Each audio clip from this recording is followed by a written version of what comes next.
নেমু টেঙাৰ খেতি কৰি বছৰি ৫-৬ লাখ টকা উপাৰ্জন।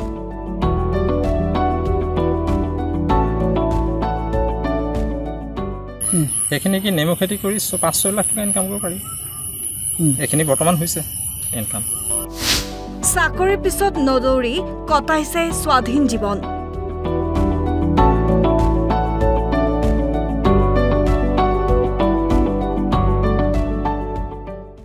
নেমু খেতিত মানে ঘৰতে থাকি ঘৰৰ কাষতে এটা বিজনেছ ষ্টাৰ্ট দি কৰাটো নিচিনা কেতিয়াও হ'ব নোৱাৰে।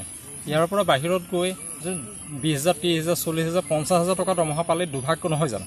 এভাগ তাত খৰচ হয়, এভাগ ঘৰত খৰচ হয়। ইয়াত থাকিলেতো যিখিনি পাওঁ সেইখিনি যথেষ্ট।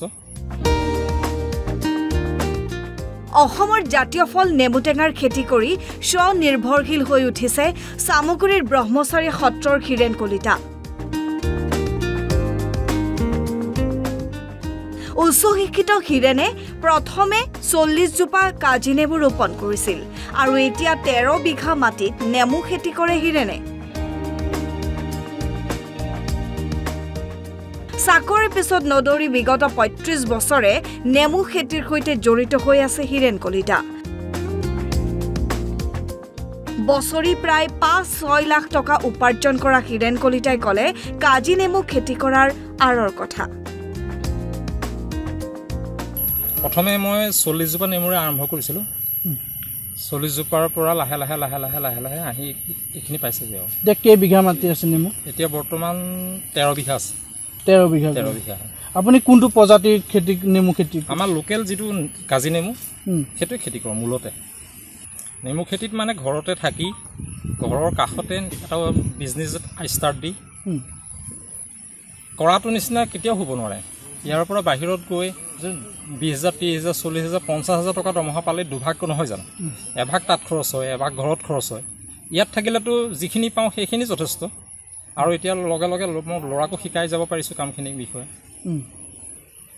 নেমু খেতি কৰিয়ে মোৰ ঘৰৰ যিখিনি কৰিছোঁ চব নেমু খেতি কৰিয়ে।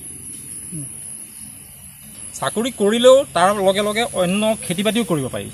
চাকৰি যদি তেওঁ পায়ো চাকৰি পোৱাৰ পাছতো তেওঁ যদি ভাবে যে মই খেতি বাতি কৰিম কৰিব পাৰি। কাৰণ কিয়নো চাকৰিটোতো গোটেইখিনি সময় দিব নালাগে। যদি তেখেতে ভাবে যে মই অকল চাকৰিয়ে কৰিম তেতিয়াহে চাকৰি কৰি চলিব পাৰি। কিন্তু চাকৰি কৰিও আকৌ খেতি বাতিও কৰিব পাৰি। খেতি বাতিটো এনেকুৱা নহয় যে খেতি বাতি কৰিলে অন্য একো কৰিব নোৱাৰি, হয় নে নহয়? সেয়ে মই তেওঁলোকক কওঁ যে খেতি বাতি যদি মনোনিৱেশ কৰে চাকৰিও ধান্দা কৰি থাকক, তাৰ লগে লগে খেতি বাতিও কৰক।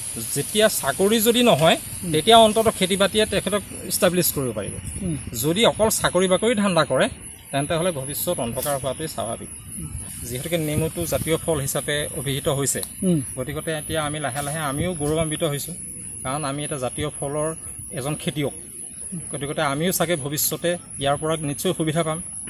গতিকে এইটো কৰাত আমাৰ লাজ কি আছে? কাম কৰাটো একো লাজ নাই। এই নেমু আপুনি ক'ত ক'ত বিক্ৰী কৰে?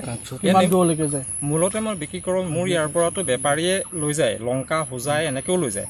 কিন্তু মই নিজে নি পেলাই ৰূপহী বজাৰতে মূলতে বিক্ৰী কৰোঁ। ৰূপহীত বিক্ৰী কৰোঁ, নগাঁৱত বিক্ৰী কৰোঁ, জুৰীয়া বজাৰলৈ নিওঁ, চামগুৰি বজাৰলৈও মাজে মাজে নিওঁ। বিশেষকৈ মোৰ ইয়াৰ পৰাই বেপাৰীয়ে লৈ যায়। মই অলপহে বেচিবলৈ সুবিধা পাওঁ, নহ'লে বেপাৰী। আপুনি নেমু খেতি কৰি বছৰটোত আপুনি কিমান টকা আপুনি উপাৰ্জন কৰে? নেমু খেতি কৰি কিমান উপাৰ্জন কৰে মানে মূল তেনেকৈ মই হিচাপখিনি থুলমূলভাৱেহে ৰাখি থৈছোঁ। সেইখিনি কি নেমু খেতি কৰি ৫-৬ লাখ টকা ইনকাম কৰিব পাৰি। এইখিনি বৰ্তমান হৈছে। মই চেল' ফিল্টাৰ এটা বিচাৰি অলপ দিন ঘূৰা পকা কৰিছিলোঁ। তাৰপিছত দেখিলোঁ আজি মানে লেণ্ডিং হয় কামখিনি, মোক সেই ইতিমধ্যে মোক লাগেই। গতিকে মই কিনিয়ে লৈছোঁ। মোৰ কৃষি বিভাগৰ লগতো বিশেষ যোগাযোগ মোৰ নাই। চামগুৰিৰ পৰা অভিজিত বৰা, অসম লাইভ 24।